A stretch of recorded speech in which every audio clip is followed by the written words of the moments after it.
อ๋อครับเมื่อสูงพี่น้องได้ดังเสียงแล้วไอ้ก็ไอ้เสียเขาดังเสียงในค่ะเนาะมันได้มีสั่งหนังเก่าค่ะเนาะมันได้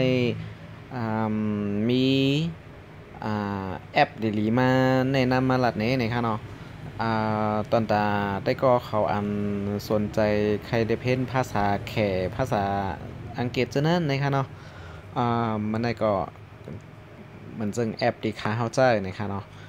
ข้าเขาก็กำลังมาตึกเรียบเฮนอยู่ในค่ะเนาะอำไปมอได้ค่ะเห็นว่าหันว่ามันจะมีพรลีดอนตาพี่น้องเขาไอ้ก็ไอเสียเขาในค่ะเนาะอ่าเมื่อเร็วอ่ากับมันไหนก็เป็นกับโฟนมือถือในค่ะเนาะอยู่ดีเลยก็เลียนไลน์นะคะอยู่ดีเลยก็สอนไลน์นะคะสังเกตว่าเหตุการณ์ตั้นกว่าสอนที่เปิ้นในเนาะสังเกตว่าก็สอนที่เปิ้นในก็เดกาในค่ะเนาะ สังเกตว่าใครอยู่ดีเลยก็เหตุการณ์เนี่ยก็เขาขาดอะไรสอนอะไรกูตีกูข้าวย้ำในค่ะเนาะมาเหลียวอ่าโดยไล่มอภาษาหลายๆภาษาก็เดลีในค่ะเนาะว่าเขาเหตุการณ์สังเสียมว่าในค่ะเนาะภาษาแขกภาษาอังกฤษในลำลองในค่ะเนาะอันนี้ก็ข่าวเดนี่ในค่ะเนาะอันนี้ก็มีแอปแนะนำมันซึ่งแบบว่า มันจึงว่าเขาคาเดลิแคนะครับเนาะว่า Chinese writing นะครับเนาะเขาคาอันนี้มีลิแคอันนี้เกี่ยวกับการแต้มลิแคครับเนาะ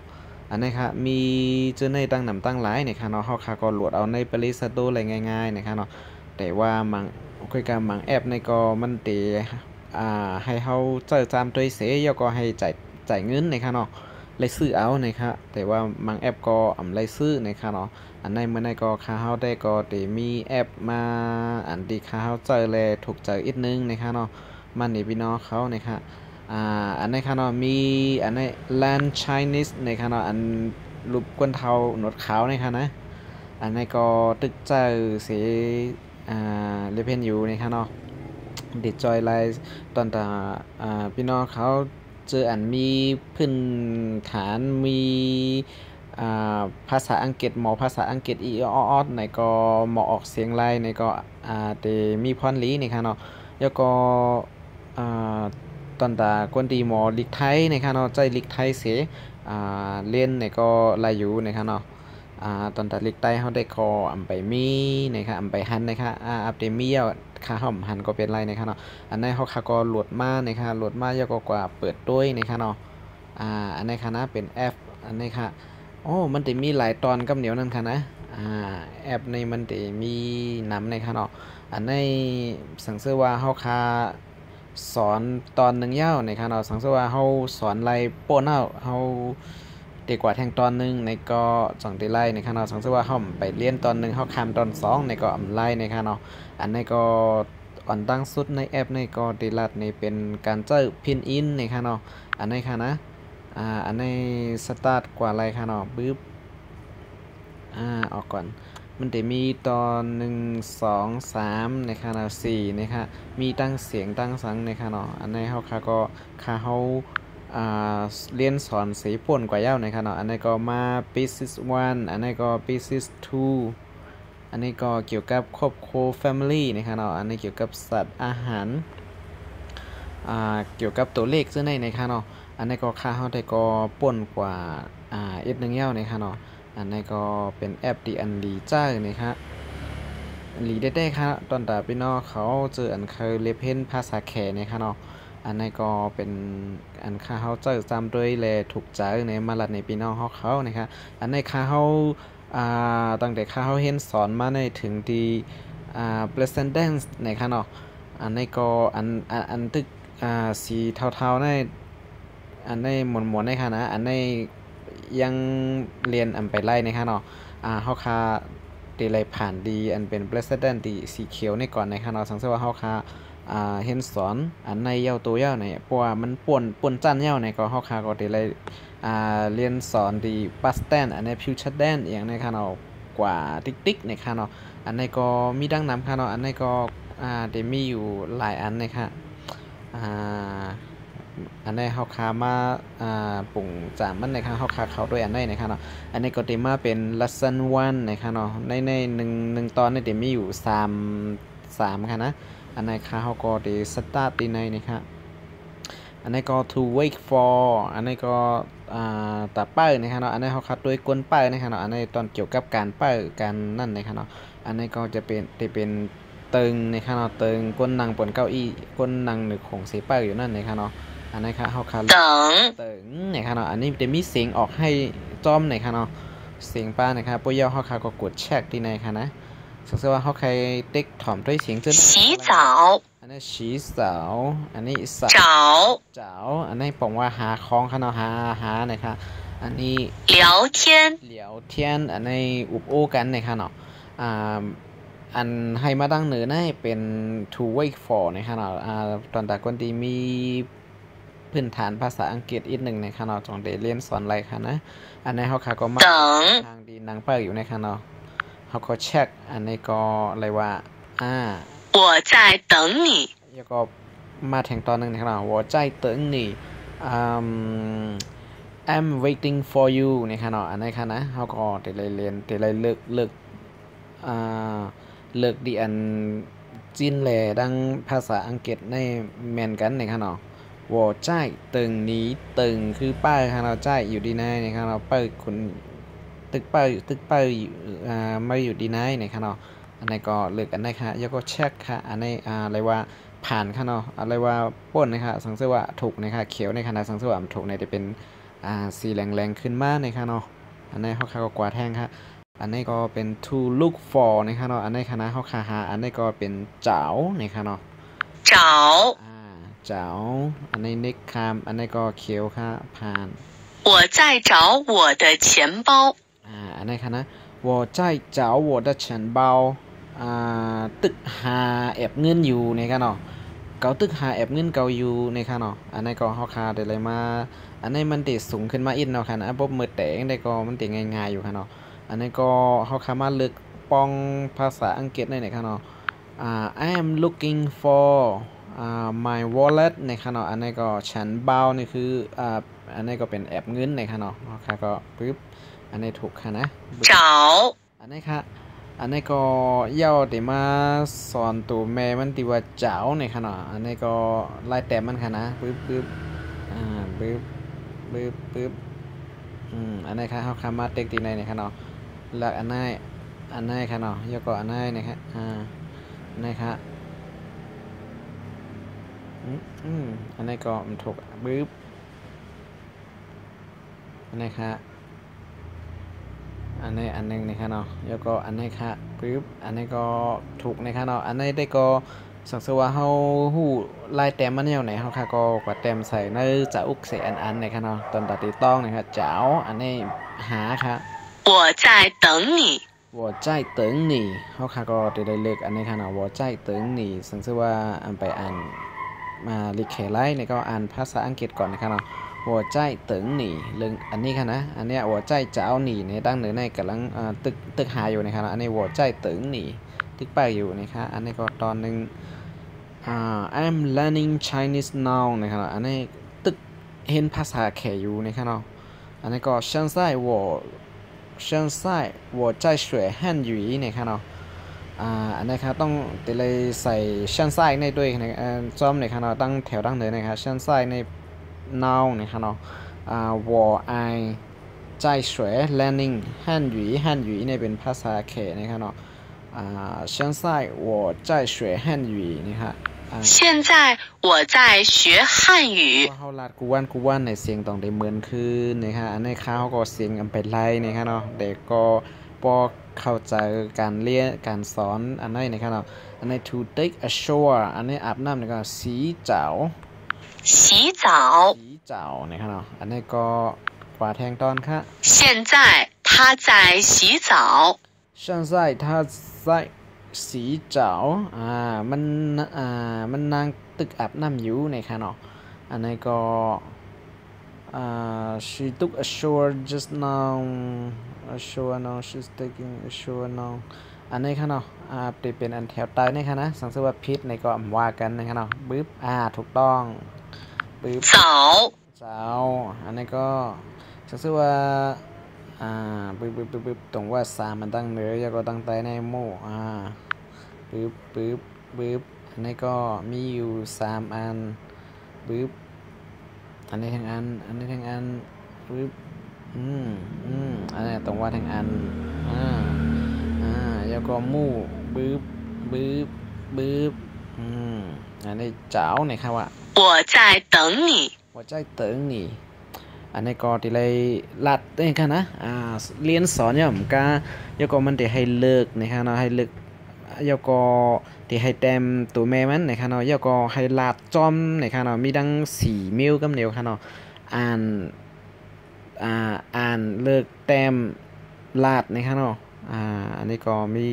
4ขั้นตอนค่ะนะ for skill เหมือนกันค่ะเนาะอันนี้ค่ะหัวใจเติงนี่เพราะว่าเขาคาตีลาดในเขาคามาเต็กตีอันนี้ค่ะเนาะหัวใจเติงนี่อันนี้ค่ะหัวใจเติงนี่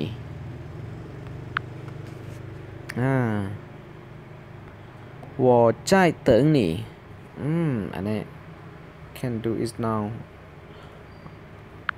我在等你我在等你มาเดี๋ยว Wi-Fi มีนี่ฮะเนาะอันนี้ติเลยมีลืมลาดค่ะนะติเลยมี Wi-Fi นี่ค่ะเนาะ我在等你ไลน์นะฮะครับ我们正在找你我们正在找你เขาตึกหาไม่อยู่นี่ค่ะเนาะwe are 我们正在找你 we are waiting for you looking for you เจ้านี่อันนี้ค่ะนะเจ้านี่ looking นี่ค่ะเนาะ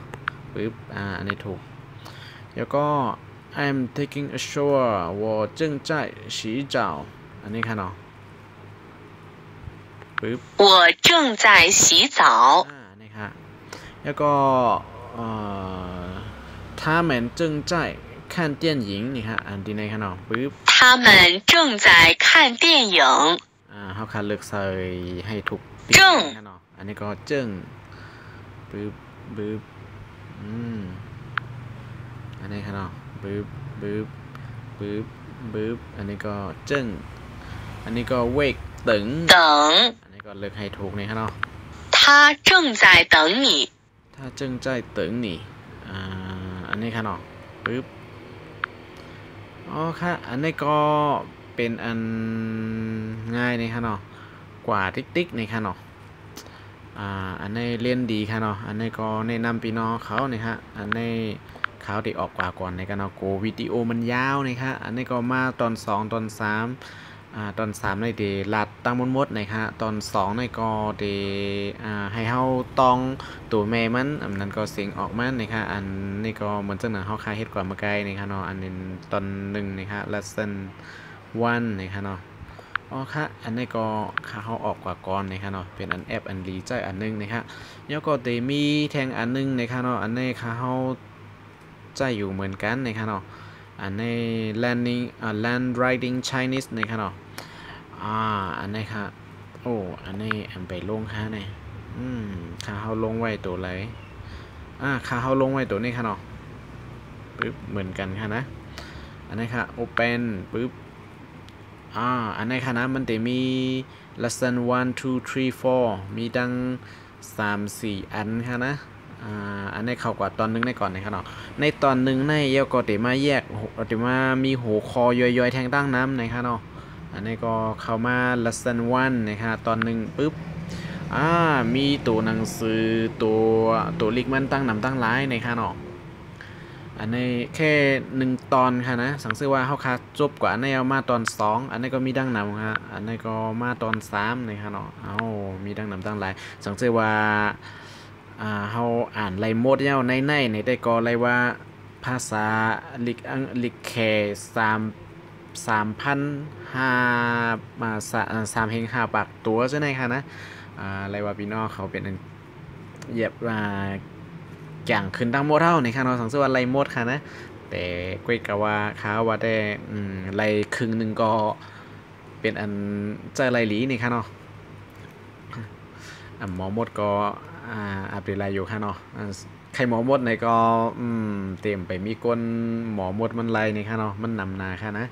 คาเฮาว่าได้นะผมใจก้นแขได้เนาะอันนี้ก็เฮาคามาจำด้วยดีในค่ะเนาะอันนี้ค่ะนะเข้าคาอีเนี่ยเข้าดีตัวหนึ่งในค่ะนะอ้าว Wi-Fi ปึ๊บมาดีอันนี้ค่ะนะมีเสียงมันจอมในค่ะเนาะเฮาคาก็อีนี่ค่ะเนาะใครหัวเสียงมันสร้างในเฮาคาก็เด็กนี่ค่ะเนาะแล้วก็เฮามาเด็กดีในแทงกล้ามนะครับเฮาด้วยว่ามันแต่หลักเต็มตั้งแล้วนี่ค่ะเนาะอันนี้ก็อีนี่ค่ะเนาะสงสัยว่าเฮาใครฮู้ความตีปองมันว่าสังอันนี้อีแล้วก็เต็มจังไหนแล้วก็ตีปองว่าสังในเฮาก็มาเด็กตีตั้งค้นหาอันแถวเหนือสุดๆในค่ะนะมันก็ได้เข้า Google Google กว่าแล้วก็ดีกว่าเป็นดีกว่าปิ่นภาษามันให้เฮาฮู้ว่าเป็นภาษาเป็นมันปองว่าสังในค่ะเนาะแต่อันนี้ก็ได้เปลี่ยนเป็นภาษาอังกฤษค่ะนะเดี๋ยวเลยฮู้ภาษาอังกฤษในค่ะเนาะอ๋อค่ะอันนี้ก็สังเกตว่าเฮาค้าเยาในเฮาค้าก็มาดีตัวในค่ะเนาะบึ๊บโอ้ออกมาแทงเอาอันนี้ก็ Wi-Fi อัมบอลีนี่ฮะมาตัว2นะฮะอันนี้ก็เด็กเสียงมันนี่ฮะตัว2นี่ฮะเดี๋ยวก็มันเต็มซะหือเนี่ยเฮาค้ามาเต็กด้วยไลน์ก่อนนะคะเนาะอันนี้เต็กปุ๊บมันก็เดเฮ็ดนี้นะคะเนาะสังเกตว่าเฮาสิแต้มนี่ก็เฮาค้าก็เลือกแต้มซึ่งไหนนี่ค่ะเนาะปึ๊บมือมันอันนี้ค่ะนะปึ๊บอันนี้มือขาเฮามันนี่ค่ะเนาะบ่มือมันได้หลากหลายค่ะนะเอาค่ะนี่ก็เป็นอันนี่ค่ะเนาะอันนี้ก็มา3นี่ฮะอันนี้ก็เสียงที่ว่าสั้นอันนี้ค่ะเนาะเป็นตัวเลข3นี่ฮะหมายถึง3ครับอันนี้ค่ะเนาะมือมันคือ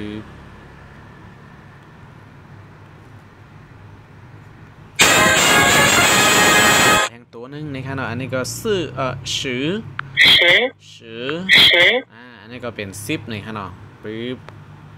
เอาค่ะก็มาลากซึ่งไหนนี่ค่ะเนาะปึ๊บ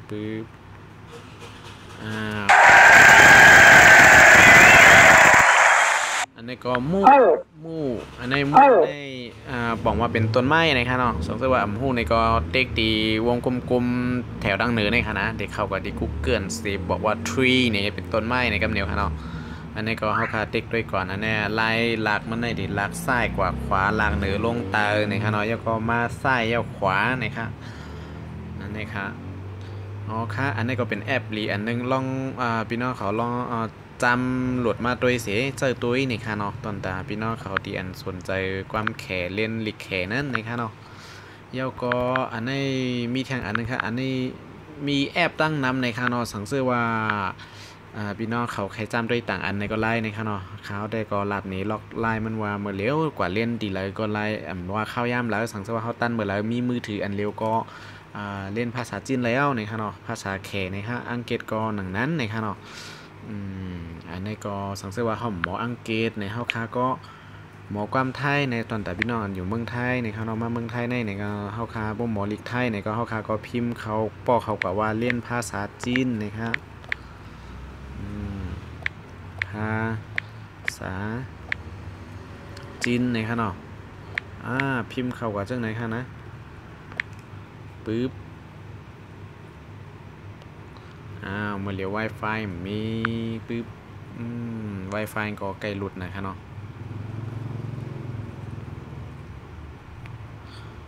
อันเป็นสังคัญเนาะข้าวดีกว่าเฮ็ดเนตีอันข้าวหลุดมาเจออยู่นั่นก็เย้ากันอันนี้ครับมีอันนี้มีเหมือนจังยูปัดใส่ค่ะเนาะอันเป็นแต้มลิกมึกก่อนนะครับเนาะเป็นห้องยังไว้สิก่อนอันนี้ครับภาษาจีน .com นะครับเนาะอันนี้ตอนตาเล่นภาษาจีนนะครับภาษาจีน .com อันนี้ก็ต้องมีเน็ตนี่ค่ะนะเนี่ยอันเลยก็ไล่ฮะเข้าอินเทอร์เน็ตโอ้เฮ็ดให้หมดข่าวยามน้ำวิดีโอข่าวในตียาวนี่ค่ะเนาะบ่แค่มันยาวกะคือค่ะนะก็น่ะตีเลยมี Wi-Fi นี่ค่ะเนาะสังเกตว่า พี่น้องเขามี Wi-Fi เนี่ยก็กว่าโหลดดีอันมี Wi-Fi นั่นเสียมาเจอตีอันเจอแอปตีอันอะไรใจ Wi-Fi ก็ตีมีเนี่ยฮะเนาะอันนี้เขาแต่เจอตีมันมี Wi-Fi เนี่ยฮะเนาะอันนี้ก็เรียนไหลลีค่ะนะอันนี้ภาษาจีน .com เข้าไม่มาดีภาษาจีน .com ตึกเชื่อมต่ออินเทอร์เน็ตนะครับอันนี้ค่ะเนาะมาบทเรียนที่1บทเรียนที่2 lesson 1 lesson 2นะครับเนาะมีมันจะมีนำเลยค่ะนะอันนี้ก็เข้าที่1นะครับเนาะบทที่1ครอบครัวนะครับอันนี้ก็ชันชังนะครับเนาะอันนี้สุภาพบุรุษนะครับเนาะอันนี้มิสเตอร์อันนี้ถงชื่อสังเกตว่าใครฮู้จื่อมันออกสังหน่อยเขาก็อ่านภาษาอังกฤษก็ไล่เอาภาษาอังกฤษตั้งเหนือใน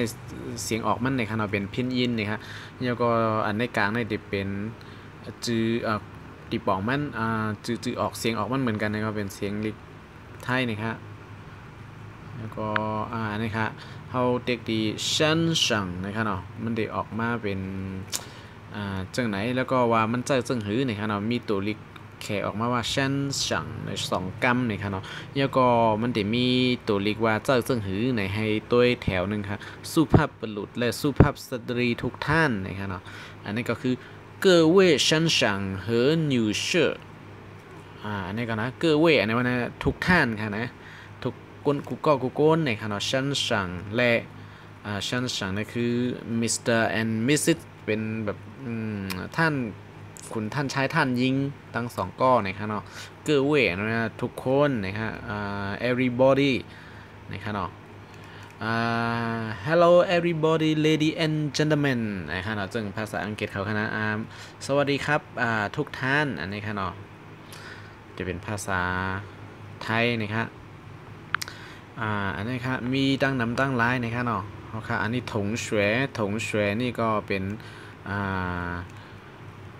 เพื่อนโรงเรียนนะครับอันนี้ก็เป็นนั่นนะครับซินเหนียงอันนี้เจ้าสาวหนิวหายในเด็กหญิงนะครับเนาะสาวเหนียนอันนี้ค่ะเป็นวัยรุ่นเป็นก้นหนุ่มนะครับเนาะสังเกตว่าเขาเรียกว่าสาวเหนียนอันนี้เป็นก้นหนุ่มเขาก็เด็กดีนะครับกว่าสาวเหนียนมี2ตัวนะครับสาวเหนียนนะครับ2ตัวแล้วก็ตัวอย่างมันเปิ่นเจ้าซึ่งหื้อนะครับเนาะ现在的少年很调皮นะครับวัยรุ่นตัวนี้ชุกชนมากนะครับเนาะอันนี้ก็เขาอันนี้ครับมาแทงอันนึงอันนี้ก็เป็นพังโยนะครับพังโยนะครับเนาะอันนี้ก็เป็นไต้ก้อนะครับเนาะfriends นะครับเขามาด้วยว่ามันจะจึงหื้อนะครับเนาะอันนี้ก็พังตัวนี้โยตัวนี้พังโยแล้วก็ตัวอย่างอันนี้ก็หัวโย很多朋友ฉันมีเพื่อนเยอะมากนะครับเนาะ我有คือ I have ฉันมี很多คือมากมาย朋友คือได้เพื่อนนะครับเนาะได้ก็นะครับเนาะ我有很多朋友เขามีได้ก็ตั้งน้ำนะครับเนาะฉันมีเพื่อนเยอะมากนี่ก็ความไทยในข้างนอกตอนแต่พี่น้องเขาดีอันผู้ภาษาอังกฤษอะไรภาษาไทยอันนี้เรียนสอนจอมกันอะไรกำเหลวในข้างนอกอันนี้บทที่2มาอันนี้ก็เรื่องอาหารการกินเรื่องตั้งกินตั้งย่ำในข้างนอกอันนี้ก็มาเฉวยก่อนน้ำยืดคือร้อนหลังแปลว่าเย็นก็ว่าเย็นจื้อโร่อันนี้ก็เนื้อไก่นะครับมีฟ้านในข้าวสวยเป็นข้าวซุกในข้างนอกอันนี้เฉวยเขาก็มาด้วยดีในข้างนอกเฉวยตัวเร็วค่ะนะชิงบังวัวเต่าไปเฉวยขอน้ำเปล่า1 ขวดครับในข้างนอกน้ำเปล่านี่คือเต่าไปเฉวยในข้างนอกชิงบังวัวนี่ก็คือหมายความว่าจอยเอามาปั่นอีกนึงในข้างนอกเต่าไปเฉวยก็น้ำเย็นในข้างนอกน้ำเย็น1 ขวดในข้างนอกเฉวยในน้ำเย็นในข้างนอกไปเนี่ย1 ขวดไป1 แก้วก็ว่าในข้างนอก อันนี้ครับอันนี้ก็มีแนะนำนะครับเนาะอันนี้ก็ลองจำโดยนะครับเนาะมีดังนำครับเนาะอันนี้ก็กว่าติ๊กๆนะครับแต่ว่าแอปอันนี้เดี๋ยวเลยมี Wi-Fi นะครับเนาะอันนี้ครับปวดเล่นในก็มันก็จะมีหนึ่งตอนในเดี๋ยวมีนำอยู่นะครับเนาะเขาค่ะก็กว่าติ๊กๆนะครับเพราะว่าจบอันนึงเนี่ยเขาก็คำกว่าแทงอันนึงนะครับในตอนแต่พี่น้องเขาดีอันสนใจเรียนภาษาแขนะครับกับปันเมื่อเร็วในก็อาเซียนแขมาแรงนะครับเนาะโหกวนแขก็มีดังน้ำนะครับเนาะภาษาอังกฤษก็รีมอนะครับอันนี้ก็สังเกตว่าเขาคาได้เรียนภาษาอังกฤษในก็เขาคาก็เข้ากว่าในปริสโตนะครับแล้วก็สังเกตว่าเขามีพื้นฐานภาษาไทยในก็เขาก็เรียนภาษาอังกฤษนะครับเนาะเขาคาก็ป้อเข้ากว่าดีในคณะเขาคาก็มาลายดีจินมาเป็นอังกฤษนะครับอังกฤษอันนี้ครับฟรีในก็ไล่ในขนาดบึ้บเดี๋ยวมีแอปออกมาน้ำในขนาดตอนตาพี่น้องค่ะเดี๋ยวมีพื้นฐานภาษาไทยนะฮะสังเกตว่าหมอลิกไทยยามาเมืองไทยหมอลิกอังกฤษในก็อยู่เมืองใต้ก็เขียนว่า learning English E A R N I N G learning E N G L I S H learning English นะครับเนาะอันนี้ก็มีดังถ่อมเสียงมีดังdictionary มีดังพึกลาดนะครับเนาะอันนี้ก็มีดังนำตั้งร้ายนะครับเนาะอันนี้ก็แนะนำตอนตาพี่น้องเขาเจออันไปไปคุกจะไล่แต่ตีหานะครับเนาะเพราะว่าเขาหาในปริสตูมันก็จะมีแอปดังนะอันนั้นก็หาดัง Google นะครับเนาะเว็บไซต์เมื่อเร็วกับปันเมื่อเร็วนี่นะครับเห็นตั้งไหนก็ไล่นะครับเนาะมีกูเจอกูลองนะครับเนาะมีมีมันนะครับเนาะแต่ปอแม่เขาได้เป็นก็ไรใส่ไว้นะครับเนาะห้ามได้ค่ะเพราะว่าเป็นการเล่นการสอนมังเมลเรื่องตั้งกินตั้งย่ำอีสังจะได้หาอะไรกูเมลอย่าลืมGoogle ค่ะนะGoogle นะครับเนาะอันนั้นก็หาใน YouTube ก็ไล่นะครับเนาะลืมลาดค่ะนะอันนี้ใน YouTube ในก็เต็มมีว่า learning Chinese นะครับเนาะเรียนภาษาจีนในก็ไล่ค่ะเนาะอันนี้ก็ L E A R N I N N G learningเอา English ก่อนค่ะเนาะนะคะมีวิดีโอสอนภาษาอังกฤษตั้งหลายนะคะเนาะอันนี้ก็เข้ากว่าเรียนสอนนะคะเนาะอันนั้นก็ learning Chinese นะคะเนาะ C H I N E S E นะคะเนาะอันนี้ก็ learning Chinese นะคะเนาะมีดังตั้งหลายค่ะนะค่ะเป็นครูสอนนะครับตอนนี้เน้นเองก็มีดังตั้งหลายนะครับอันนี้ก็โยยังอันนี้ก็ขาเฮาเลยสอนเลยตั้งหูตั้งหันมาตีในตั้งตั้งหลายนะครับเนาะแล้วก็จะมีหลายก้อค่ะนะที่อันเอาขึ้นซะในค่ะนะขาเฮาติดตามในเดี๋ยวมีอยู่ก้อนในก้อนหนึ่งแล้วก็เดี๋ยวมีแทงผู้ใจแทงก้อนหนึ่งเป็นคนอังกฤษนะครับเนาะเดซับแรงนี้กำโตนะคะยก็ตีปอกมันว่าจังหือยก็มันใจจังหือนะคะเนาะอันนี้ค่ะเขาคาก็โดยวันอีทนะคะเนาะสังเกตว่าเขาคาเปิดโอกาสเปิดจังหือค่ะเนาะเปิดใจเขาคายอมรับมันในมีวันไหลมีอีสังนะคะเนาะตีเขาเห็นหมอไหลนั่นมีนะคะเนาะเมื่อเขาเกิดมาเนี่ยก็มีเผยหมอมาในค่ะเนาะเห็นหูเอาห้างเผยห้างมันกูก็กูโกนในค่ะเนาะอันนี้ก็เมื่อในขอย้อนลือกันหน้าก่อนในค่ะเนาะปันแห้งว่าสังเกตว่าเผยไข่หมอเนี่ยก็อย่ายอมซุ้มในค่ะเนาะคัดเจอในค่ะวันอิดในค่ะ